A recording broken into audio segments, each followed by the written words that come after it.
I built a brand new batch of working Pokeballs after receiving a lot of feedback on my last version.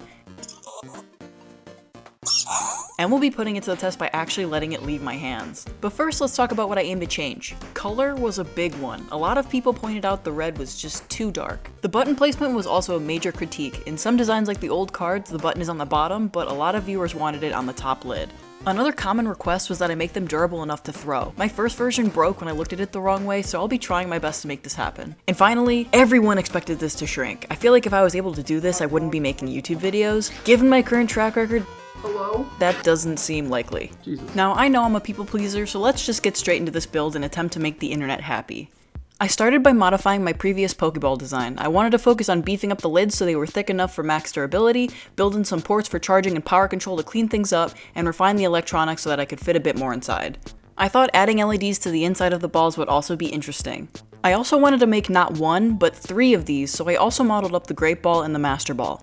Once everything was modeled, I printed a quick PLA prototype to check the fittings before I committed to the real deal. This prototype pointed out a few spots in the base electronics mount that could be refined, and I wanted to make sure that everything fit really snug, but that I also had enough room for wires and tolerances. I made some quick changes, and then I got ready to load up my Form 4. Using the Formlabs software preform, I got all 3 balls ready to go. I used Formlabs durable resin for my prints to make sure that these were built to last, and watched the Form 4 go to work. The result was beautiful and made this entire process super easy for me, especially since I could just wirelessly send the prints to the printer. One thing I didn't know that ended up playing in my favor was that the durable resin was clear, which made lighting the inside of the ball even easier for me.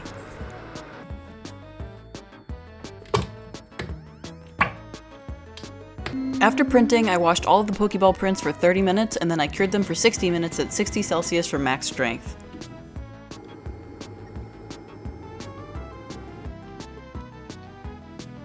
Once I had all my parts printed, I had to remove supports and do some cleanup so that I could properly test how they worked and start fitting electronics to them. Then I was finally ready to start making some upgrades. We are replacing the SD card reader. The power or the lithium ion battery used to sit right here, and then there's an SD card reader right here. So instead, we're putting a DF Player Mini into this thing, which basically combines the SD card reader the SD card reader and the amp into one board. And then in place of the SD card reader, we have a recharge board. So we can recharge the lithium ion battery through these little ports through here. So we don't have to pop the bottom out and like do that whole messy thing from last time. This time I'm gonna try to get everything as tight as possible so there's not like a ton of extra wires creating like big bulges and masses in this. You know, like put pressure on the outer shell and can break it. No more big bulges. So yeah, we're gonna start with this DF Player Mini first because we need to make sure this code works with the DF Player Mini since it's the only really big change we're making.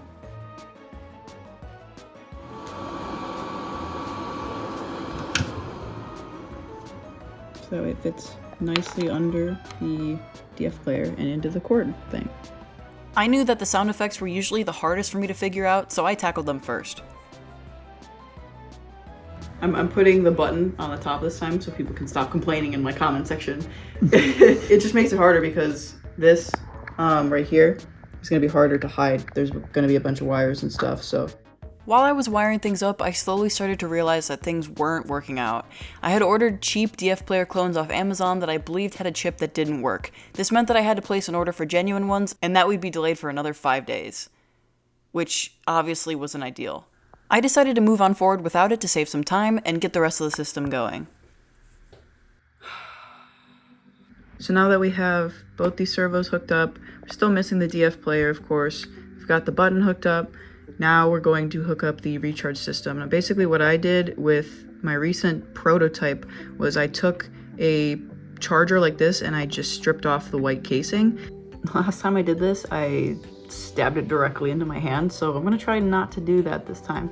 Once I finished up the wiring, the DF Player came in shortly after, and you could see a clear difference between the genuine board and the clones I was trying to use. I then wired it up and gave it a very nervous test run.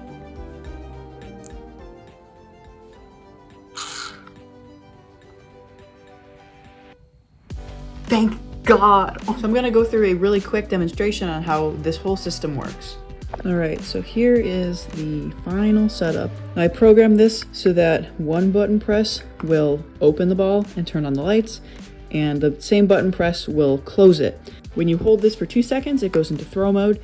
So basically that means the lift servo will lock in closed position so you can throw it. It gives you 4.5 seconds to do that. That way the ball doesn't open when you're throwing it and, you know, like break the hinge. And then it goes through the throw sequence. Now the throw sequence is randomized. This is a standard Pokeball, so it has a 25% chance of completing the catch.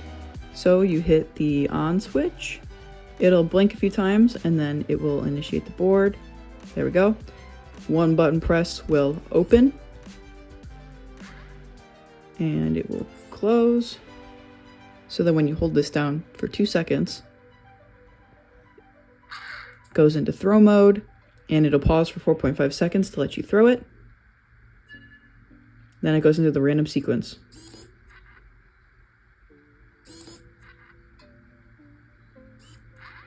Once I had everything wired up and working properly, I started wet sanding and painting like a maniac.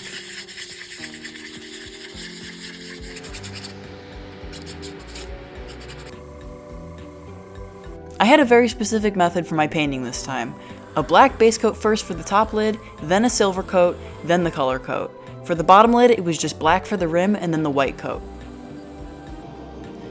The inside of the shells was hit with a custom gray gunmetal color, and then I used rub and buff on the detail panels.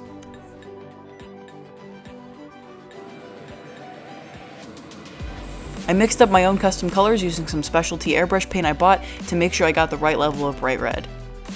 Once the painting was done, I gave everything but the black rims a coat of 1K clear to protect and give a nice gloss to the colors. I liked keeping the black rims more of a matte satin finish, it just gave it a little bit more variety. All that was left to do was start assembling the ball. I very carefully glued everything into the inside piece, and not so carefully pressed the pieces together. It was a tight fit, but it worked.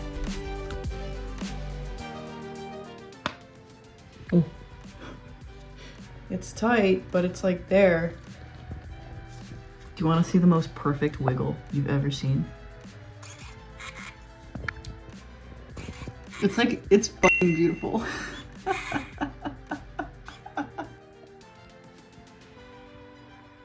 His eyeball! Once I glued it all together, I tested and realized the length of the lift arm determined how reliably it worked.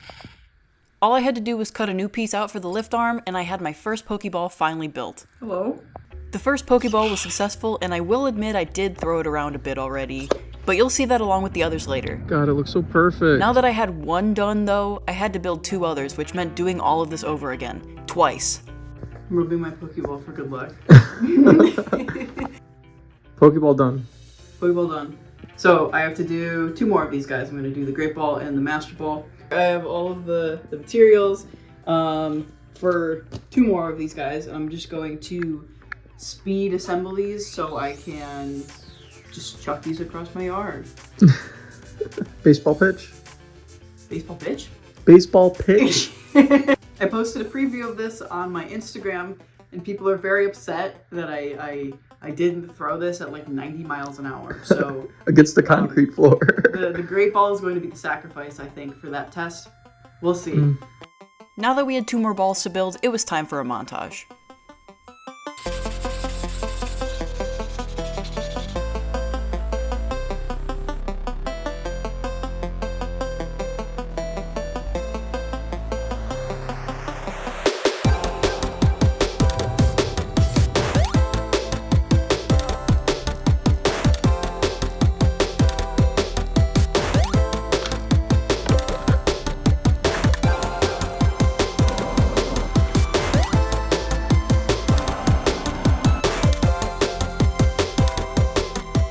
His eye's out. Put his eye back in. Glenn from The Walking Dead. Also, hi, I cut my hair. I had to stop recording because I didn't want more pressure on you. It takes a little part of your soul. You know, like the noises that No Face makes in Spirited Away? Yeah.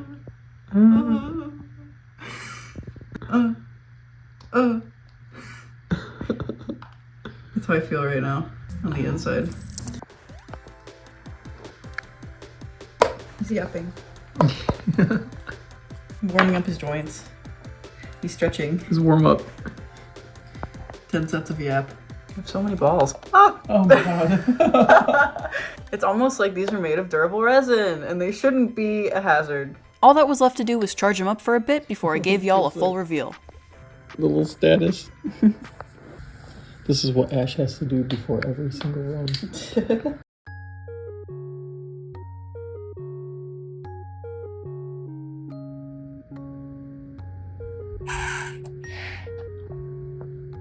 So like I said before, each ball had its own unique catch rate, just like the anime and the games. I did change the percentages just slightly to make sure there was enough of a difference that was visible, but I'm really proud of the outcome.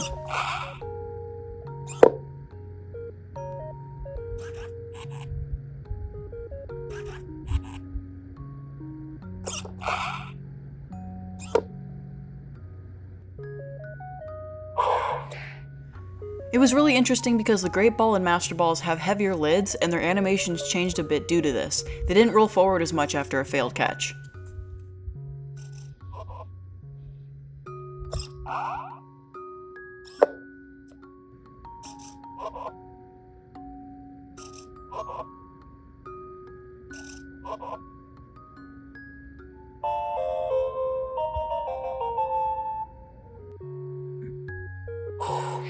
The Master Ball ended up being the easiest one to program for obvious reasons. There was no randomization to worry about.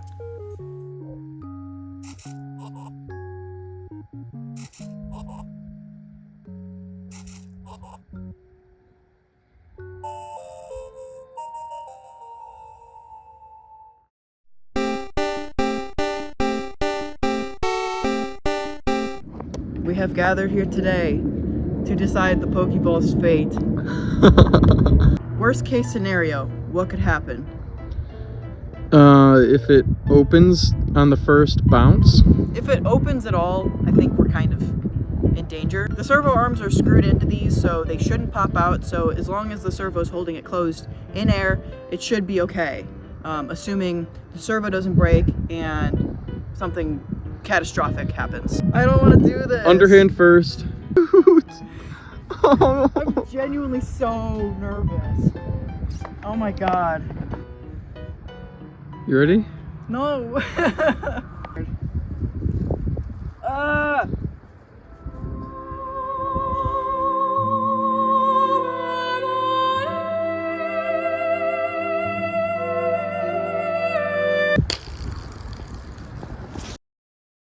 I feel broken inside. It broke. Let me restate this. The Pokeball did not break. So success, kind of. The issue is I don't know why this broke. This is the weight, the counterweight that sits in the wiggle servo, which doesn't have any like weight bearing anything. So I don't know why it broke on impact because it doesn't keep the Pokeball closed. So I don't know why this broke, but if you look at the Pokeball itself, there are no cracks, no fractures, no nothing. It's in good shape. It's in good shape. The one thing that broke, that's pretty major, this back servo here, this is a FT90B servo, and the reason I chose these servos is because they can operate at 3 volts, which is important for this because this operates on a 3.7 volt lithium-ion battery. So I didn't want a high voltage servo because it wouldn't be able to operate the way I needed it to. The problem with this servo is that it's a plastic gear servo. You can strip the gear servo, or you can strip the gears, the teeth on it, way easier than like a metal gear servo, for example. They don't make these with metal gear. It's only plastic. So when I throw it, when I hold the button down, it locks the ball shut and it puts a lot of tension on that servo. And so the servo's fighting to keep it closed while it's in the air. Hitting the ground like that, I believe, stripped the gears on the servo. So this servo no longer works.